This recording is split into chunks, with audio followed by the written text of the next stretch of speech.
धरे होता बड़ी दिक्कत धीरे धीरे करे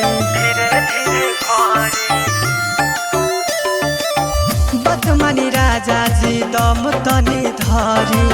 होता बड़ी दिक्कत धीरे धीरे करे अब होता न हमसे बड़ा दास राजा हो दिल पेटी कोट सब नास राजा हो होरे देला तू ठेहुन हमार सुहाग वाली रात राजा हो दई देला दर्द बड़ी यार फूलता हमारा सास राजा हो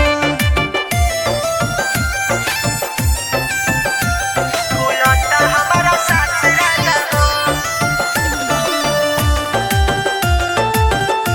सुहाग वाली रात राजा हो मनला ना बात रात कोइल रहसली